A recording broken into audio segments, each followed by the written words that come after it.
एक बार फिर आपका स्वागत है इन्वेस्टमेंट गुरु में। अगर आप पढ़ाई के लिए विदेश जाना चाहते हो और इसके लिए आपको लोन लेना पड़े तो क्या रहेगा आपके लिए बेहतर विकल्प? पब्लिक सेक्टर बैंक्स तो एजुकेशन लोन्स देती आ रही हैं, पर अब कई प्राइवेट बैंक्स ने भी एजुकेशन लोन देना शुरू कर दिया है। पर कौन सा जरिया आपके लिए होगा बेहतर, यही पता लगा रही हैं विधि गोरेवाला।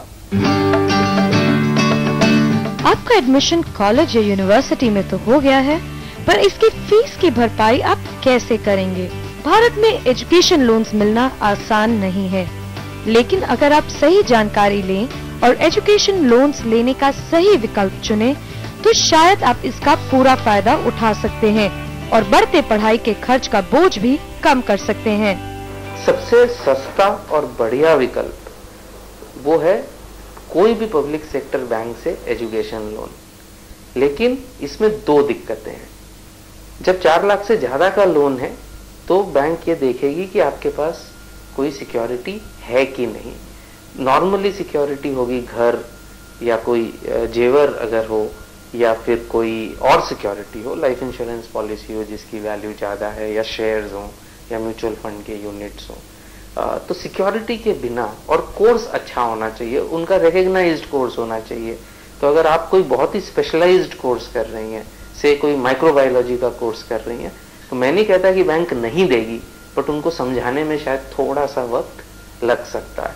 सभी पब्लिक सेक्टर बैंक्स जैसे state bank of India, Punjab national bank, bank of India, bank of Baroda students को एजुकेशन लोन्स देती हैं।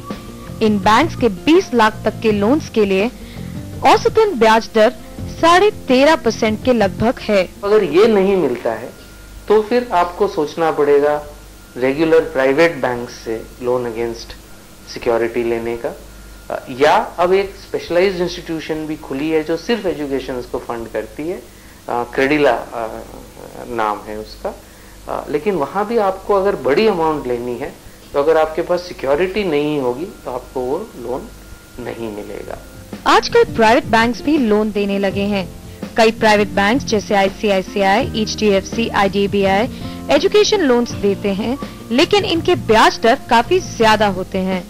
ICICI बैंक 14.5% ब्याज दर पर लोन देती है, HDFC 11 से 14% पर और IDBI 13.25% पर। लेकिन प्राइवेट बैंक्स के रीपेमेंट ऑप्शंस पब्लिक बैंक्स के मुकाबले ज्यादा मुश्किल भरे साबित हो सकते हैं। जो पब्लिक सेक्टर बैंक से जो आपने लोन लिया है वो तो आपकी EMI शुरू होती है कोर्स खत्म होने के 6 महीने बाद, या अगर आपकी उससे पहले नौकरी लग जाती है तो नौकरी लगते ही, तो आपका 5 या 7 साल का टाइम देते हैं वो लोग। तो उस टाइम तक का जो ब्याज जमा हो गया वो लोन में ऐड हो जाता है, उस टोटल को EMI में डिवाइड कर दिया जाता है। अगर आपने रेगुलर प्राइवेट बैंक से लोन अगेंस्ट सिक्योरिटी लिया है तो आपको रेगुलर EMI तुरंत शुरू हो जाएगा। क्रेडिला जैसी कंपनी से लेंगे अगर आप, तो आप सिर्फ ब्याज चुका सकते हैं during the course period. Principal का रीपेमेंट कोर्स खत्म होने के बाद चुका सकते हैं। एजुकेशन लोन्स के प्री सैंक्शन के समय कुछ जरूरी दस्तावेज भरने पड़ते हैं, जैसे कि application form, photograph, identity proof, residence proof, signature verification proof, income proof, education qualification proof, 10th और 12th की मार्कशीट, ग्रेजुएट या पोस्ट ग्रेजुएशन की मार्कशीट और स्कॉलरशिप के डॉक्यूमेंट्स। लोन सैंक्शन के बाद भी आपको दस्तावेज भरने पड़ते हैं, और ये होते हैं एडमिशन लेटर, कोर्स का ड्यूरेशन और कोर्स की शुरुआत की तारीख और इंस्टीट्यूशन के अथॉरिटी से कोर्स खत्म होने के बाद का सर्टिफिकेट। हाल ही में फाइनेंस मिनिस्टर ने ये कहा है कि अगर किसी भी स्टूडेंट को किसी नाजायज वजह से बैंक एजुकेशन लोन देने से मना कर रहा है तो वो सीधे अपनी परेशानी फाइनेंस मिनिस्टर के ऑफिस में आके बयां कर सकते हैं। इससे तो ये साफ है कि सरकार स्टूडेंट्स के लिए एजुकेशन लोन देना आसान बनाना चाहते हैं, पर क्या वाकई स्टूडेंट्स एजुकेशन लोन का पूरा सहारा ले पाएंगे, ये तो वक्त ही बताएगा।